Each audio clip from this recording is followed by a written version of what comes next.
capítulo número 12. Hebreos capítulo número 12. El viernes estuvimos llegando aquí desde Puerto Rico, allá vivo, allá resido.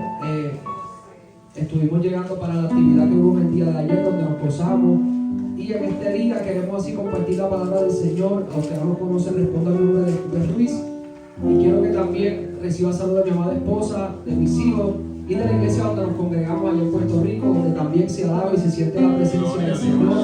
Así que reciban todos saludos. Hebreos capítulo número 12. Acompáñenme a la Biblia todo aquel que pueda.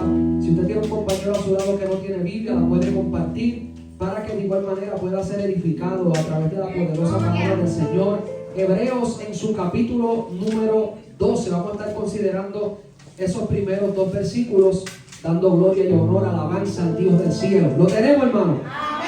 Hebreos capítulo número 12, lo voy a leer con mucho respeto, reverencia, honrando el trino Dios Padre, Hijo, Espíritu Santo. La iglesia dice: amén.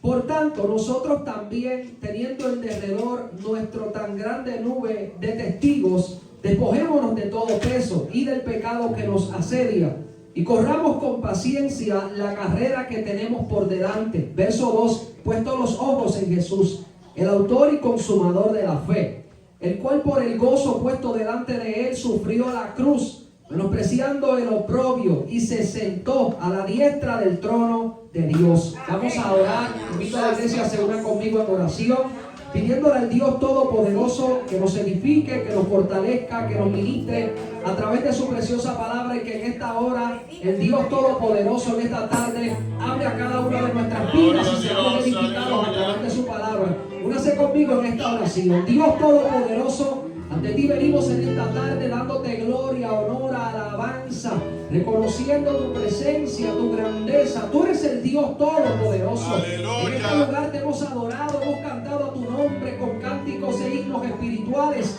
y te damos gracias por el privilegio que nos da de tener vida en este día. Gracias, Dios Todopoderoso, por tu palabra, la cual me dispongo a predicar en esta tarde, creyendo, Dios del cielo, que no dependo de la experiencia ni dependo del conocimiento, sino que dependo completamente de ti. Te pido me conceda el poder ministrarla con denuedo, con autoridad, con poder del cielo. Todos al final de este servicio, como desde el inicio, daremos gloria, honra, alabanza solo a tu nombre, reconociendo, Dios del cielo, que tuya es la gloria y no la compartes con nadie. Edifícanos, fortalécenos, que tu palabra corra a lo largo y ancho de este lugar, y que todos podamos ser ministrados por el poder de la misma. Te pido, Dios del cielo, que levantes al caído, fortalezcas al debilitado, que si hay alguien en medio nuestro desanimado, anímalo, fortalécelo, Dios Todopoderoso. En el nombre de Jesús te invito a hacer milagros, maravillas, señales, y creo, Dios del cielo, que en este día no será la excepción. En ti hay poder, en ti hay salvación, en ti hay milagros. En el nombre de Jesús. ¿Cuántos dicen amén? ¿Cuántos dicen amén? Yo siento en esta bendición. Quiero así compartir los minutos que el Espíritu me conceda, la poderosa palabra del Señor, y quiero hablar en este capítulo número 12. Encontramos algo extraordinario que el Dios del cielo nos ha estado enseñando a través de su palabra. El escritor de los Hebreos, que para muchos es desconocido, el escritor de los Hebreos para muchos quizás fue el mismo apóstol Pablo. Otros piensan que el escritor de los Hebreos pudo haber sido uno que llamaron en el libro de los Hechos Apolos, que dice la Biblia que era poderoso en las escrituras.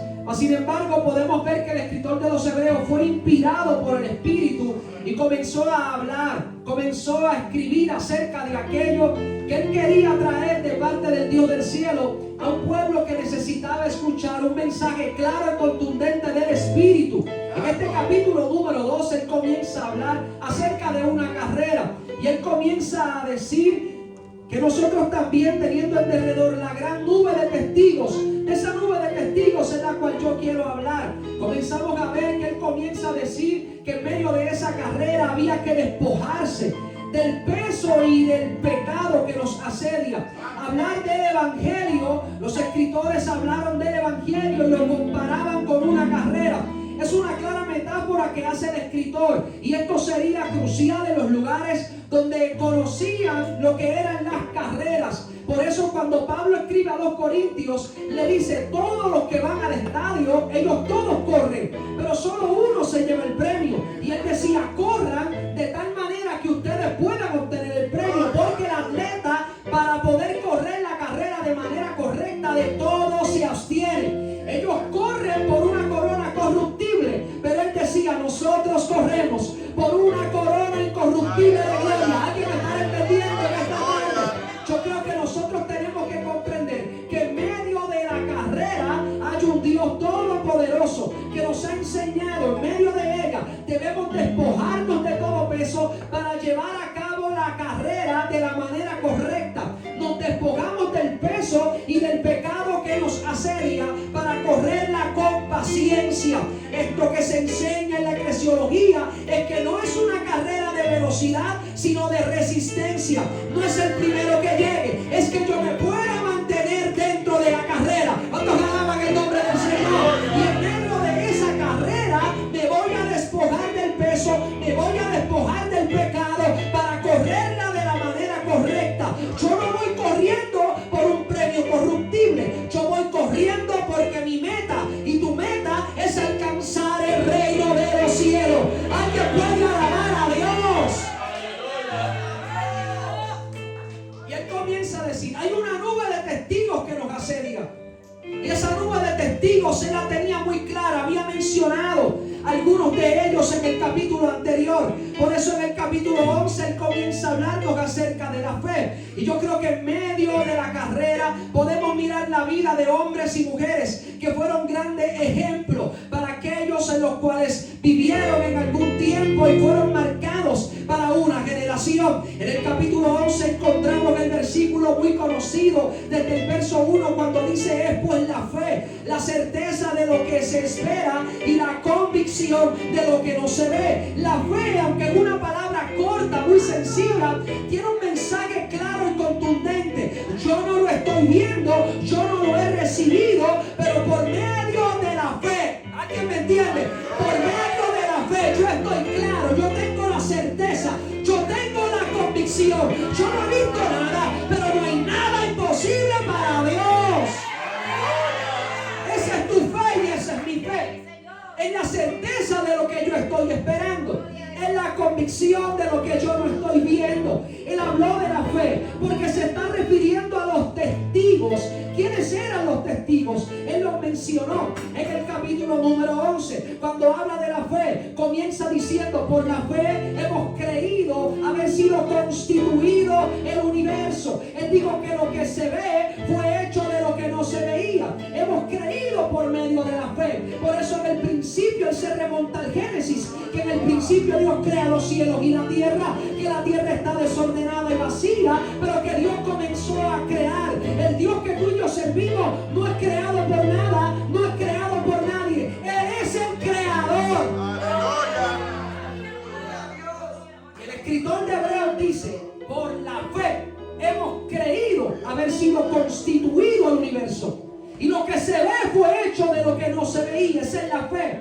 La fe lo que significa es creer. Y él comienza a hablar acerca de algunos que él llamó la nube de testigos que nos asedian. Las personas que caminaron por fe, las personas que creyeron a Dios por medio de la fe. Y yo creo que es un claro ejemplo para que cada uno de nosotros pueda comprender, no importa el momento difícil que yo esté viviendo, no importa lo duro que yo esté atravesando en la vida, hay hombres y mujeres que aunque la pasaron mal, que aunque sufrieron en el camino, la fe los llevó a creer que lo que Dios dijo, Dios lo hará, que Dios no se equivoca y que yo no estoy aquí por casualidad, que Dios tiene un plan. Alguien podrá decir amén.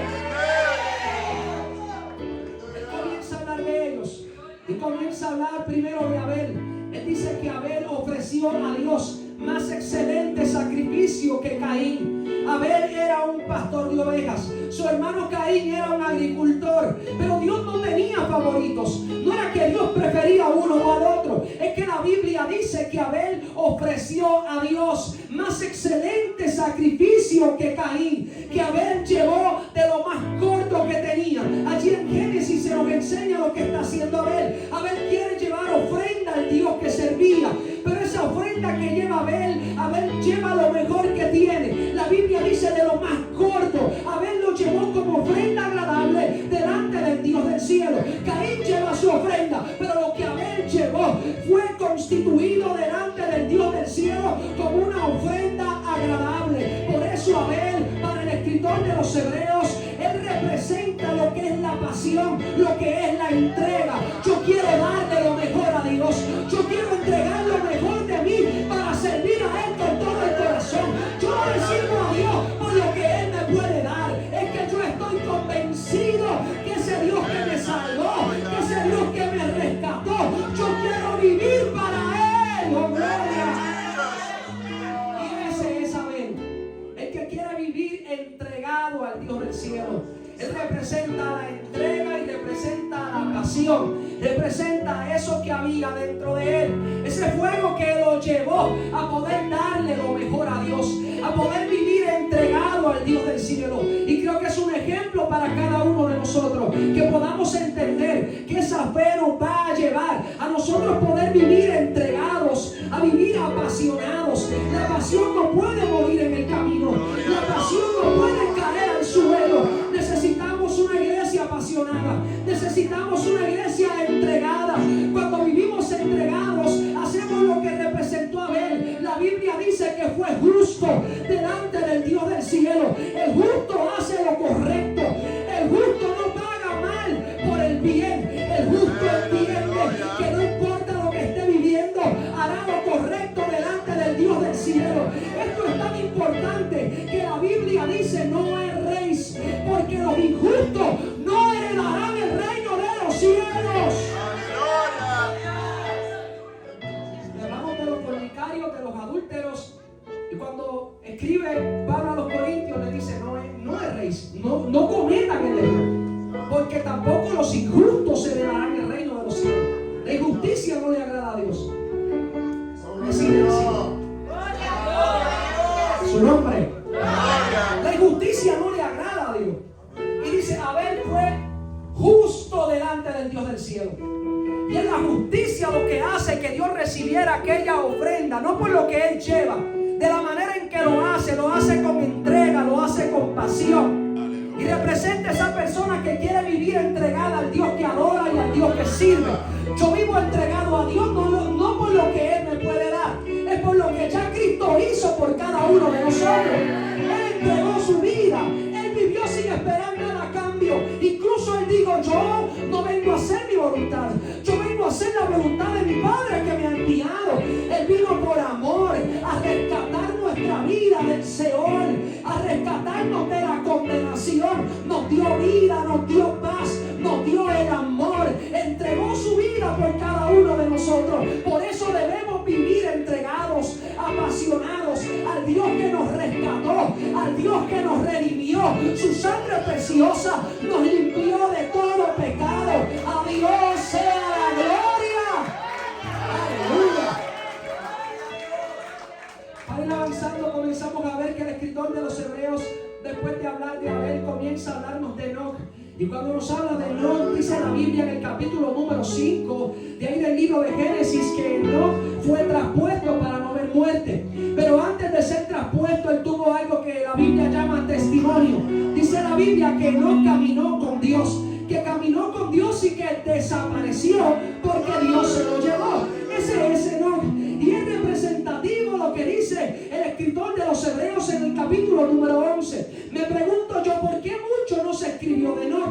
¿Por qué tenemos pocos textos bíblicos acerca de la vida de un gran hombre de Dios? Pero yo creo que con lo poco que tenemos acerca de Enoc es más que suficiente para entender por qué el escritor de Hebreos habló de él. Y dijo: hubo uno que se llamó Enoc.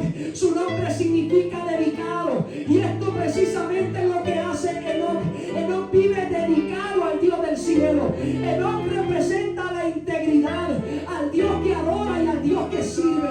Enoc, aunque esté viviendo en un momento que para muchos caminar con Dios en aquellos días era fácil. Y muchos piensan que como Enoc caminó con Dios en aquellos tiempos, era fácil hacerlo. Pero quiero que entendamos algo para ir avanzando. La Biblia dice cómo era la generación de Enoc. La Biblia dice en el Génesis capítulo número 6 que aquella generación era mala, que era una generación que lo que había en su pensamiento y en su corazón era de continuo solamente el mal. Esa era la generación generación de Enoc, pero en medio de una mala generación había un hombre dedicado a Dios, había un hombre íntegro a Dios. Alguien me está entendiendo en esta tarde. Hoy yo quiero decirle a alguien, aunque nadie más camine con Dios, aunque nadie quiera pelear la buena batalla de la fe, yo voy a vivir dedicado, yo voy a vivir entregado. Alguien me está entendiendo, aunque nadie más lo quiera hacer, aunque esta generación viva lejos de Él, yo voy a caminar con Él, yo voy a vivir para Él, yo voy a servir a Dios. Lo que hace Enoc es hacer todo lo contrario a lo que hace su generación. Lo que Enoc decide en su vida, se trata de eso, de una decisión. Nadie te obliga a servir a Dios. El evangelio no es obligatorio. El evangelio es voluntario. Jesús te presenta un camino de vida y un camino de salvación. Nos están presentando el camino a la vida eterna. Instruimos a nuestros hijos. Cuando llegan al momento donde tienen que tomar la decisión, les toca a ellos tomar la decisión. La salvación no es hereditaria. No se La salvación no se hereda por medio de papá o de mamá. Necesitamos instruir a nuestros niños, instruir a nuestros jóvenes, pero llega el día donde a cada uno de nosotros nos toca tomar una decisión. Y Enoc toma la decisión de que aunque nadie camine con Dios, Él camina con Dios. La diferencia entre Enoc y todos los demás fue que el único que fue traspuesto fue Enoc. El único que caminó con Dios fue Enoc. Nadie más lo hace, pero Enoc está dispuesto a caminar con el Dios del cielo. Pase lo que pase, suceda lo que suceda. Es la integridad, la dedicación que hay en Él para poder caminar con Dios. Luego de Él comienzan a hablarnos acerca de Noé, que representa lo que es la fe, que Dios le habla, le dice que construye el arca en el cual su casa fuera salva. Y conocemos lo que hace Noé. Escucha la voz de Dios, comienza a predicar y comienza a construir aquel arca donde su casa sería salva. Y esto representa lo que es la fe. Yo no veo nada, yo estoy haciendo lo que Dios me dijo que hiciera. Abraham representa la obediencia. Luego comienza el escritor de Hebreos a hablarnos de Abraham, de aquel hombre que obedece a Dios sin saber a dónde se dirige. Por eso es que la Biblia dice que él sale de su tierra, sale de su parentela, que él creyó esperanza contra esperanza. Hay un hombre decidido a obedecer a Dios por encima de lo que él ve. Por eso hay fe en el corazón de Abraham. La fe lo llevó a ser obediente. No hablemos de fe si vivimos en desobediencia. Yo no puedo hablar de fe si soy un desobediente a Dios. Porque la fe en Abraham lo lleva a obedecer a Dios aunque yo no sé a dónde voy.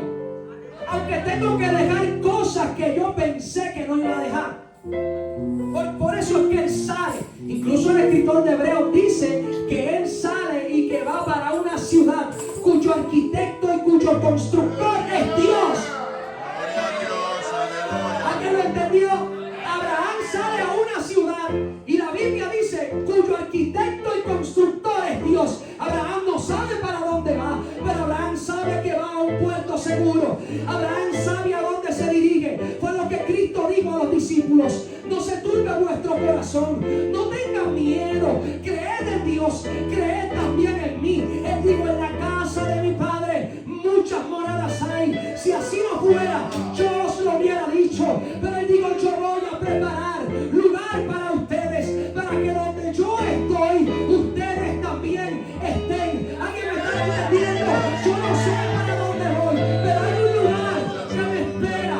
Hay una ciudad celestial, hay una nueva Jerusalén para aquellos que le creen a Dios. Hermanos, y es por medio de la fe que vamos a alcanzar la bendición del Dios del cielo. Mira, hermano, la fe es tan importante, y para Dios esto es tan serio, que aquí el escritor dice: sin fe será imposible agradar a Dios. Si no hay fe, no agradamos a Dios. No agradamos a Dios. Pero la fe se manifiesta en hechos. Por eso es que Santiago dice que la fe sin obra es muerta.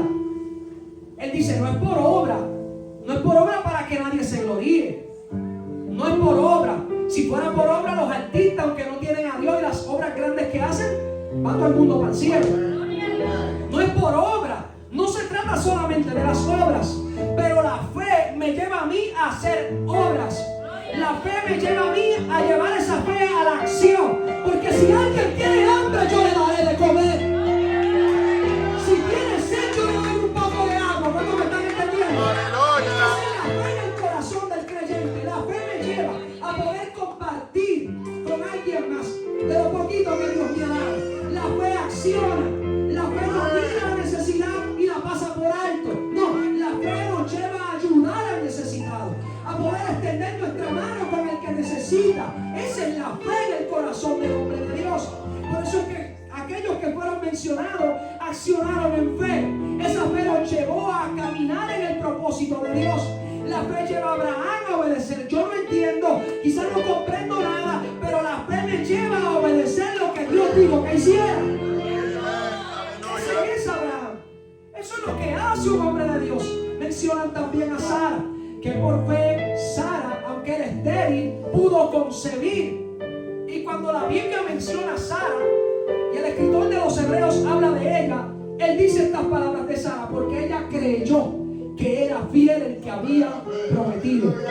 Eso es todo. Ese es Sara. Y el escritor de los Hebreos también la menciona. Dice simplemente, Sara creyó que era fiel el que había prometido. Eso es todo lo que tú y yo necesitamos. Yo no entiendo nada. Quizás no comprendo muchas cosas, pero yo creo que el que prometió va a cumplir. Yo creo que el que prometió lo puede hacer.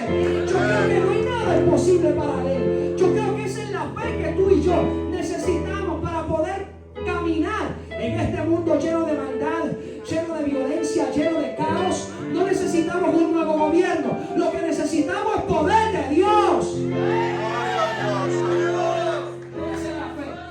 La fe de los hombres de Dios no dependía de sus circunstancias. La fe de ellos era la que los llevaba a que en medio de esas circunstancias continuaran creyendo aquí en el cielo. Continuaran creyendo que ese Dios que prometió lo haría. Que así como Dios le había prometido, así Dios abriría el camino. Y los llevaba a continuar creyendo que ese Dios todopoderoso no fallaría en cumplir lo que Él había hablado. Por eso continuamos viendo lo que habla acerca de estos grandes hombres. La Biblia, y culmino con alguien que la Biblia lo llama Moisés. Cuando la Biblia habla de Moisés, habla de aquel que dice la Biblia, él rehusó a llamarse hijo de la hija de Faraón, porque había una fe en su corazón. ¿Sabes que Moisés, en el escritor de los Hebreos, Moisés representa la convicción? Moisés fue un hombre que tuvo la convicción para rehusar a llamarse hijo de la hija de Faraón. Moisés es aquel que dice la Biblia, porque se mantuvo como viendo al invisible. Me pregunto yo, ¿cómo podemos ver lo invisible?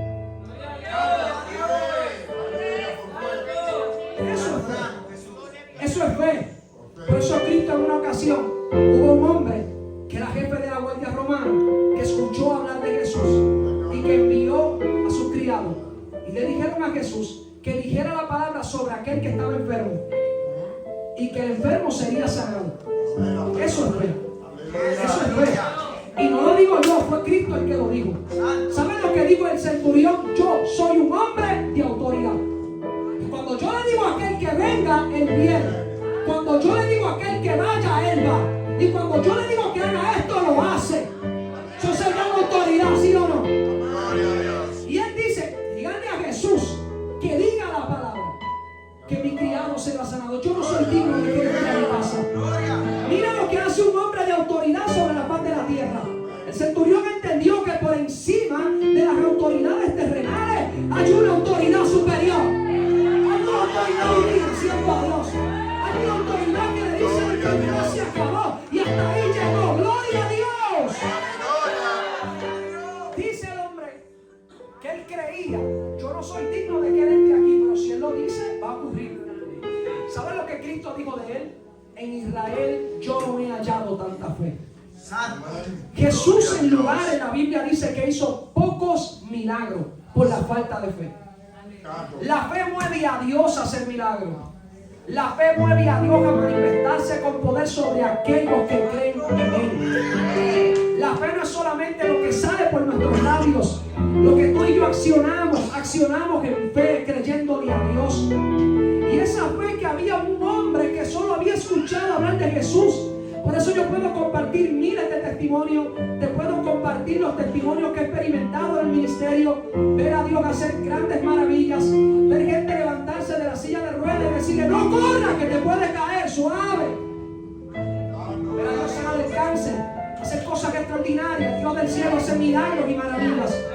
Pero por los testimonios no viene la fe.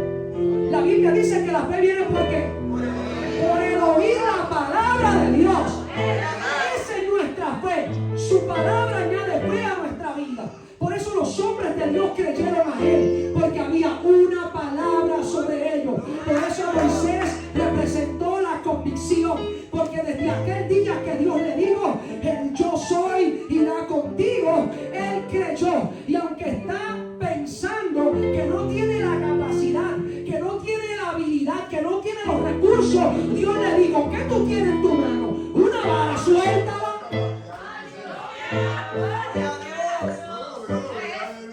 ¿Y qué hace Dios con la vara? Comienza Dios a manifestar las señales. Y aquellas señales entra. Ese es mi tío Benjamín. Bueno, estamos en United, aquí en Benjamin. Rivers. Mi tío está viviendo por aquí cerca y qué bendición. Así que, hermano, ¿qué es lo que hace? Suelta la vara. La vara se convierte en serpiente. Cuando se convierte en serpiente, Moisés trata de huir de ella y Dios le dice: tómala por la cola. Cuando la toma por la cola, se convierte en vara. ¿Qué Dios le dijo? Esto le va a ser por señal a Faraón. Desde aquel día comenzamos a ver los grandes milagros que Dios iba a hacer con un hombre que quizás no tiene los recursos, que está en un desierto, que ve cómo Dios se aparece, cómo Dios lo marca, cómo Dios lo llama. Tiene una palabra sobre él, pero ahora las señales le van a acompañar. Aunque él no tiene muchos recursos, con la vara Dios va a hacer cosas grandes. Yo no tengo muchos recursos, pero tengo una vara. Cuando la tomo con la mano, con la cola, Dios la convierte en vara. Y ahora Dios le dice: mete tu mano en tu seno, vuelve y sácala. La encuentra leprosa. Cuando Dios le dice: vuelve y mete tu mano, la saca y la encuentra limpia. Dios le dijo: si no crees por la primera señal, creerá por la segunda. Dios no lo envía con las manos vacías. Y estas dos cosas irían con él. Hay una palabra sobre él, pero también las señales le van a acompañar. Y aquello que se está manifestando en aquel lugar conocido como el Monte Horeb sería manifiesto a toda la ciudad. Y alguien reconocería que Dios estaba con Moisés. Este hombre que quizás muchos creían que no tenía los recursos, por encima de los recursos materiales estaba Dios. Y Dios estaba con él. Y Dios lo había enviado a él. O sea, no se trata de lo que tú y yo tenemos. Se trata de que la fe nos lleva a tener la convicción de que hay una palabra que yo he creído y hay una fe que obrará. Y habrá señales que me acompañarán. No tengo muchos recursos, pero tengo una vara. Alaba, tengo a Dios. El poder de Dios que está sobre mí es suficiente para ver la gloria de Dios. Es una vara. Y ahora Dios usa algo de su cuerpo, una mano. Esto van a ser por señal. Y esas señales le acompañarían. Pero más allá de las señales, la palabra sobre él. Y la convicción que representa aquel gran hombre que después que ve los milagros manifestarse, las plagas en medio del pueblo de Egipto, después que este hombre es sacado de las aguas, ¿sabes qué aprendí? Que cuando Moisés ni siquiera tiene uso de razón, tiene apenas 3 meses, el escritor de los Hebreos no solamente habló de él, habló también de sus padres. La Biblia dice que sus padres, esa fe lo llevó a poder esconderlo por 3 meses. Cuando ya no lo pudieron esconder, que le patearon la canasta y lo ponen en el río Nilo. Y ese río estaba lleno de fieras. Ese río, Moisés podía morir por la isolación, pero Moisés no murió. Moisés no sabe lo que está ocurriendo. Pero yo quiero decirle a alguien: cuando Dios tiene un plan en la vida tuya y en la mía, no te vas a morir. Es más, a veces usted ni sabe las veces que Dios lo ha librado. A veces ni te imaginas. O sea, Moisés no sabe lo que está pasando, pero Dios lo está librando. ¿Cuántos me están entendiendo? Él no sabe lo que está ocurriendo. Es un bebé, pero Dios tiene un plan con él. Dios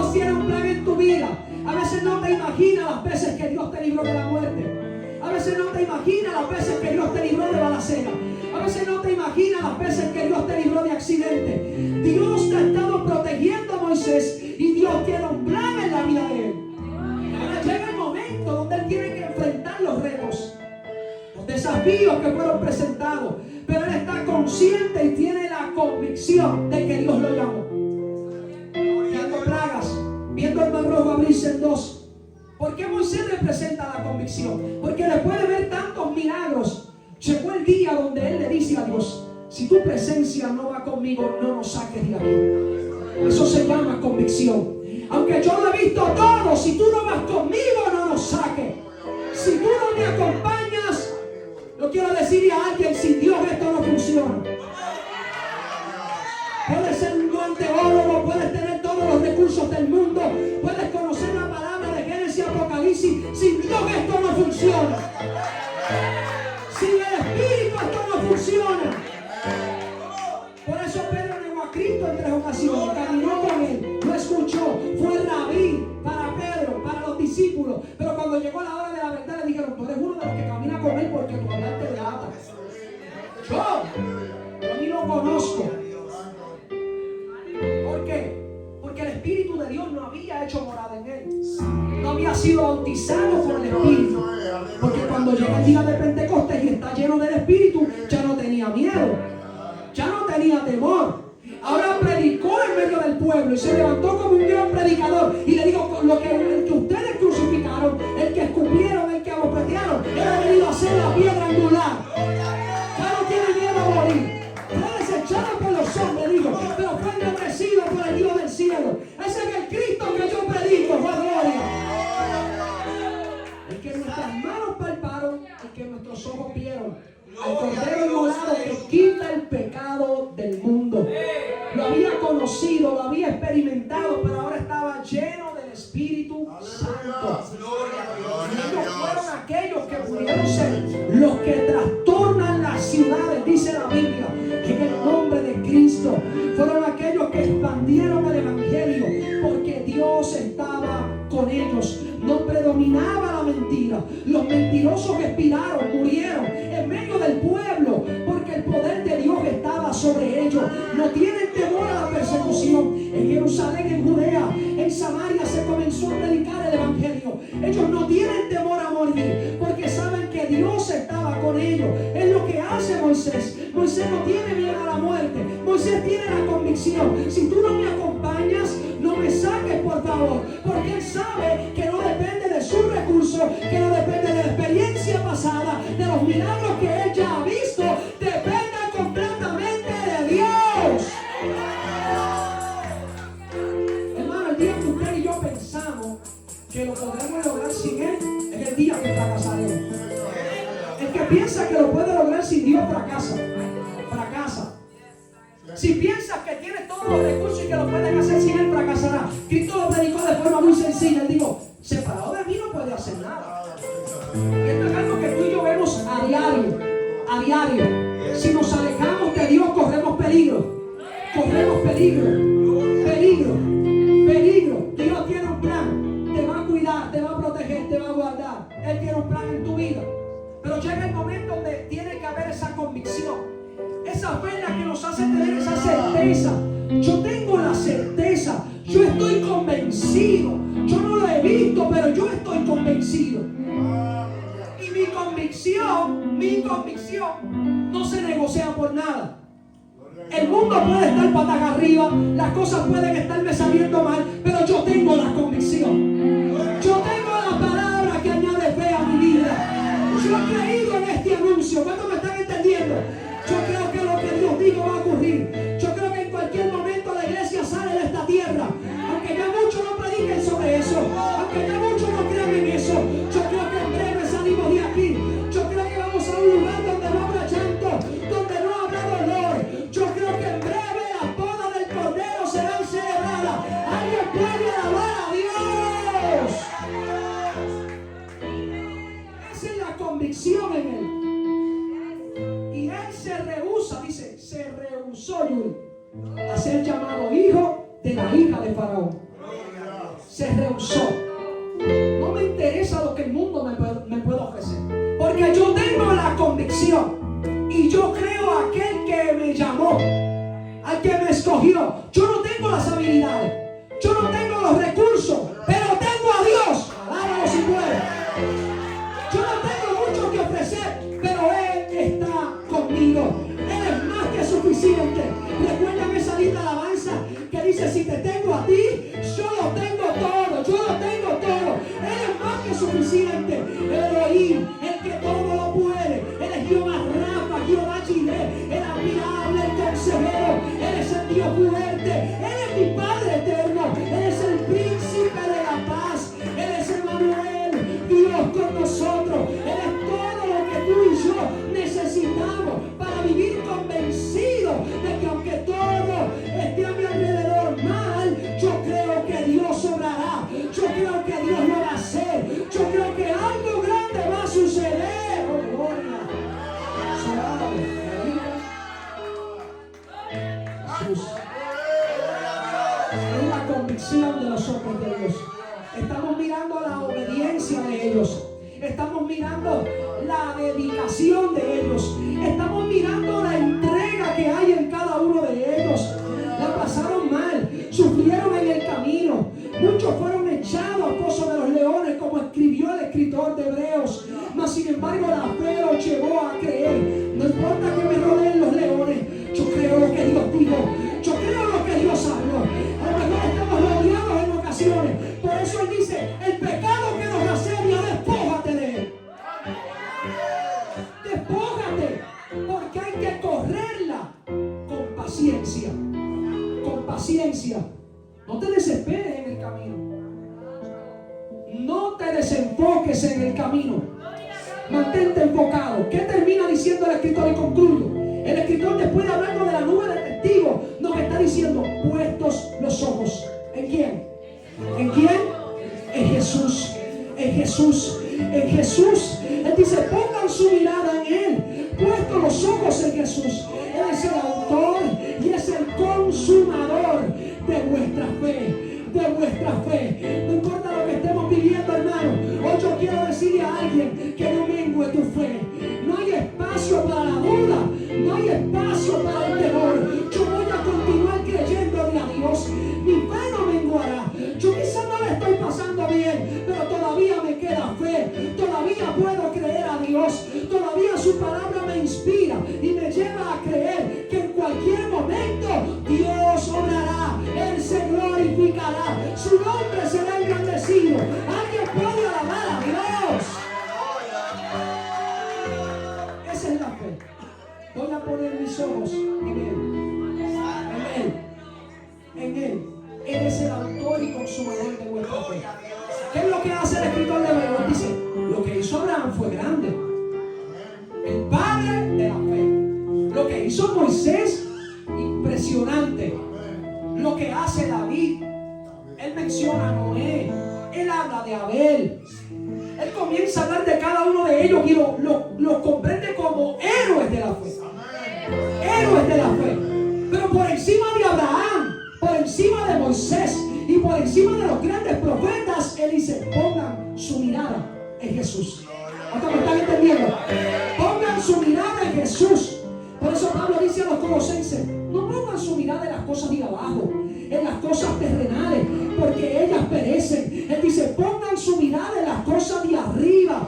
Cristo lo predicó mejor. Él dijo: donde la polilla y el orín no corrompen, donde ladrones no minan ni hurtan, allí debemos hacer tesoros. No hagamos tesoros en la tierra, sino hagamos tesoros en los cielos. La fe nos lleva a hacer tesoros arriba, a mirar al Padre Celestial. La fe me lleva a creer. Estoy convencido. Yo no lo veo, pero lo creo. ¿Cuánto dicen amén? Póngase de pie, por favor, todo aquel que pueda. Póngase de pie conmigo, todo aquel que pueda. Gloria a Dios.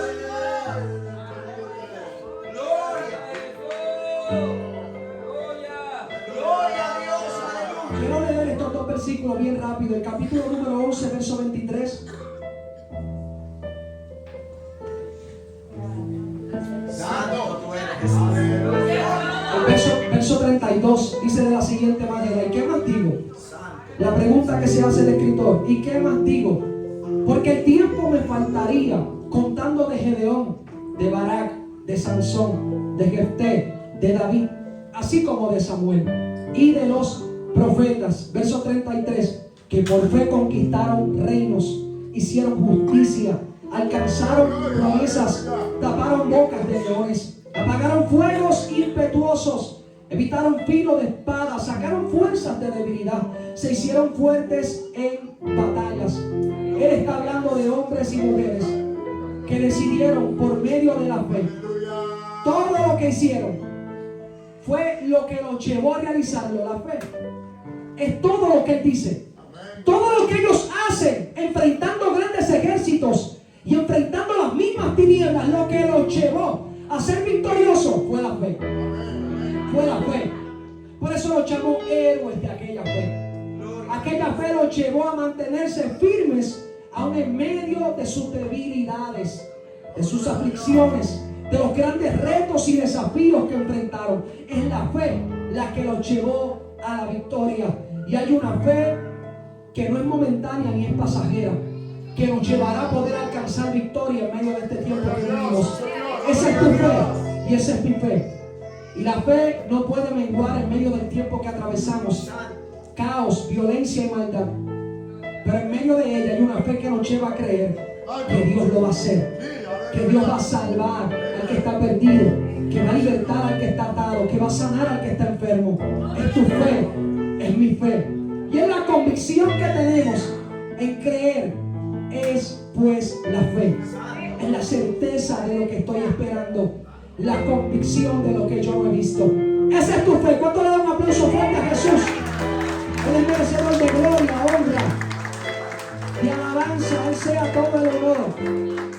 Y en esta tarde, antes de entregar mi participación, quiero orar al Dios del cielo por medio de la fe. Si tú estás aquí y deseas la oración, yo te invito al altar. Si usted está aquí y desea la oración, este es el momento de la oración. Te invito a que me acompañes al altar. Si estás aquí apartado, apartada y hoy deseas entregar tu vida a Jesús, de igual forma este llamado es para ti.